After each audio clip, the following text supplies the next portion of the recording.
welcome to this video. My name is Dr. Lauren Helm. So in today's video, we will be talking about what I call the life tank exercise. This is essentially a repackaged stress management tool that may help you better identify what's currently going on in your life that's contributing to draining you of your vitality and overall well-being. Before we dive into the life tank exercise and how to use it, just to let you know, there is a free downloadable copy of a life tank exercise worksheet that I've created. You can download that in the link below the video, and I hope that helps. The very first step of the life tank exercise is to give yourself a rating on a 0 to 100 scale that captures how currently resourced you feel at this moment. Life tank rating will come in handy later during the exercise, so we will come back to it. But right now, try to notice the emotional and physiological sensations that exist within your body at this moment and correlate with your current life tank rating, whatever number you landed on. The next step in the life tank exercise is to identify and write down anything that is currently or has recently been causing you stress in some way or has been draining your vitality or well-being.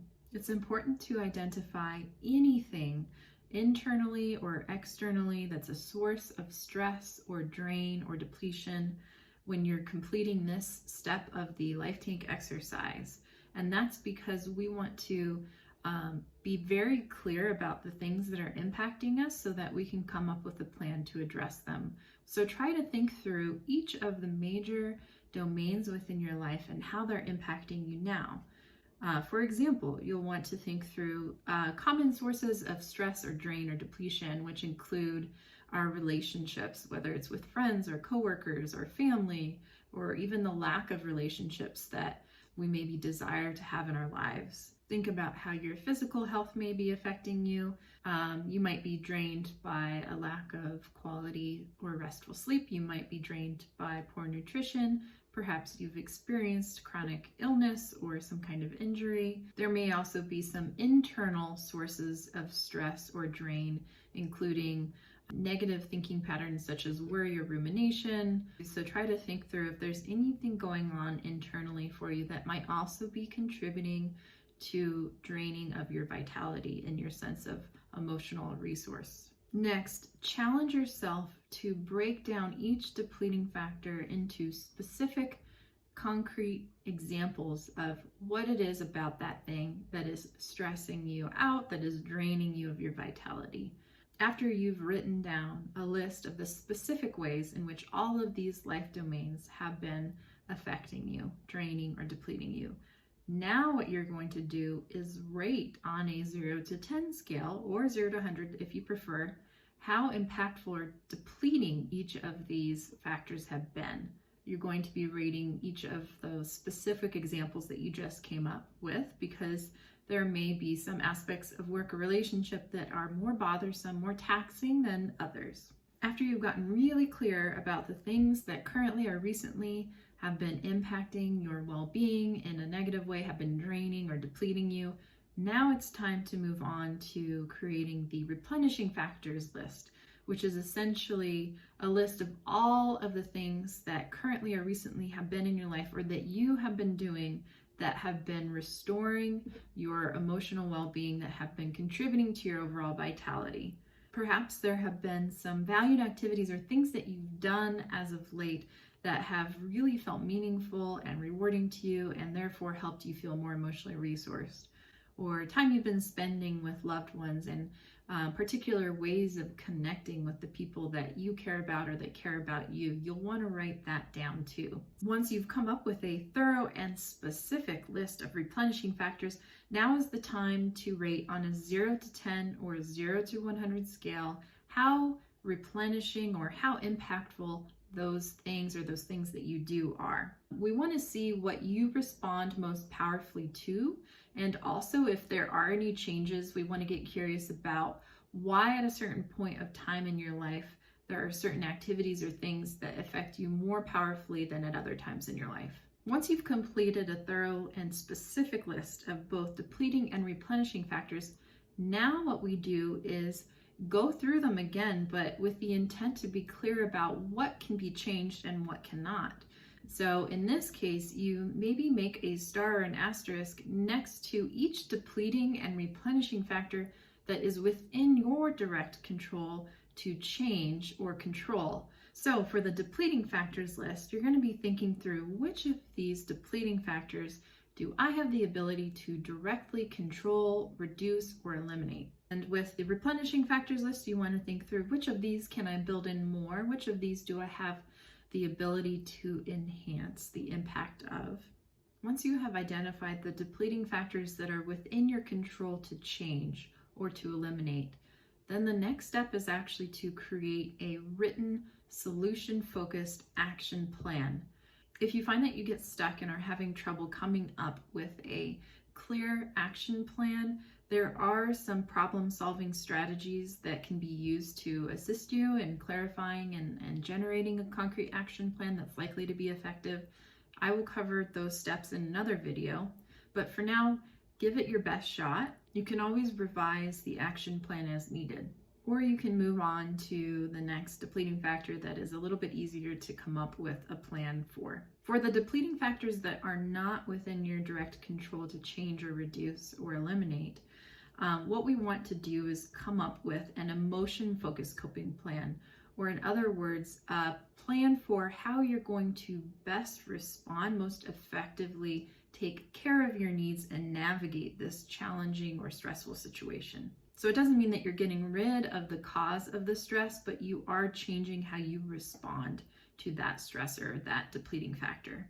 Generating and writing down a solution-focused action plan and an emotion-focused action plan can take quite a bit of time, and it does require a bit of cognitive and emotional energy. So keep that in mind. Hopefully the time-intensive nature of these tasks will yield a net benefit overall and ultimately help reduce how drained you feel from each of these stressors or depleting factors, and increase your chances of experiencing a life that feels like it's overall satisfying and far more balanced.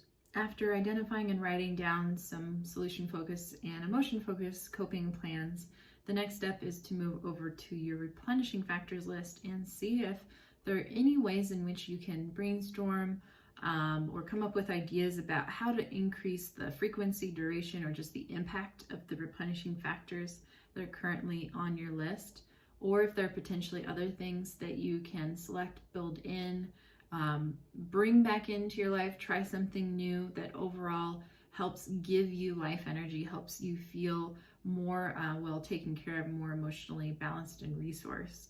Now that you've come up with some ideas about how you can reduce the depleting factors and also increase or improve upon the replenishing factors that exist within your life, now it's about prioritizing and figuring out what do you start with so that you can build some momentum.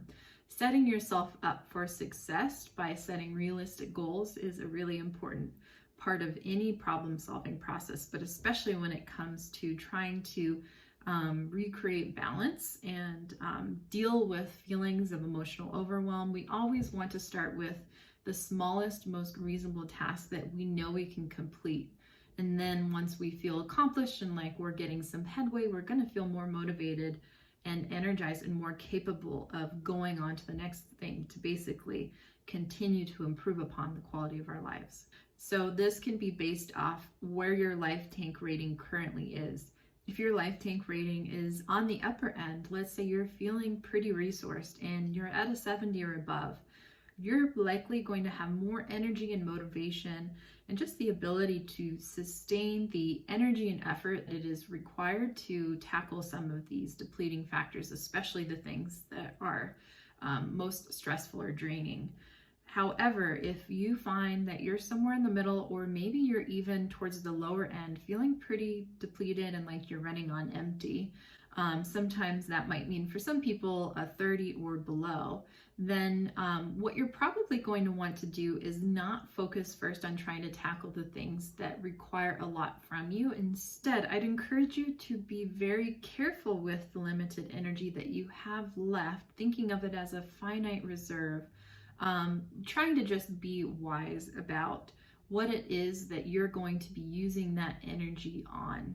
Regardless, the goal is to fill up your tank so that you are more resourced and then can use that extra energy that you've just reclaimed on the next thing, whether that's building in things that, once again, bring back more energy, help you feel more resourced, or eliminating or reducing the things that are negatively impacting or draining you.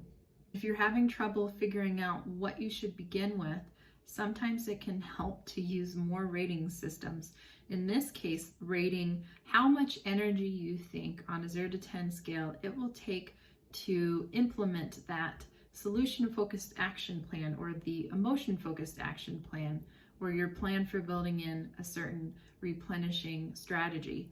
And then also provide yourself with a rating of how much yield, how much will it give back to you. Your goal is to try to select the task that's going to be easiest to implement, require the least amount of energy, but is going to give you the greatest net benefit, is going to give you the most back.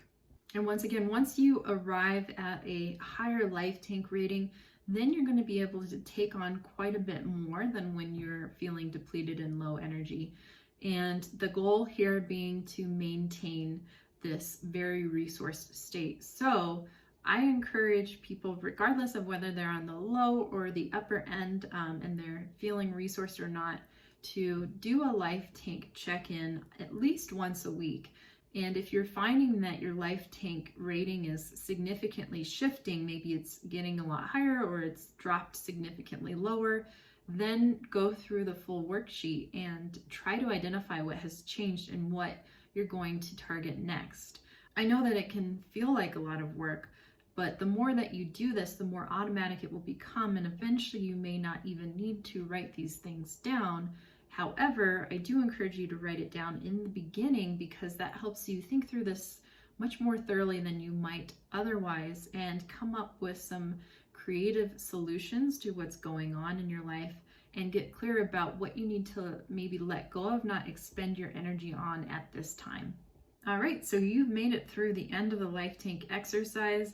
As a reminder, there will be another video that helps walk you through some problem-solving strategies so that you can come up with a clear action plan if that's something that you find you'd like some extra help with. And once again, the life tank exercise can really come in handy when you're feeling a bit overwhelmed or when you feel like you have too much on your plate or feeling like you're running on empty and you need to get clear on what to do next. If you find that you'd like some extra help or you're getting stuck or you just need another person to bounce some ideas off of, you could do this with a friend, but also remember, you can also access professional support, whether that's through a trusted life coach or a therapist.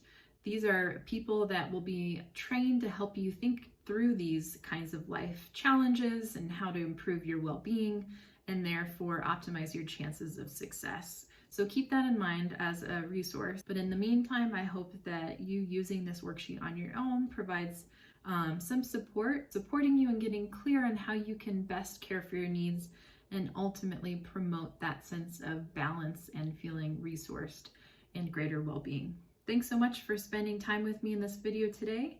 I hope that it's been helpful and that you take good care.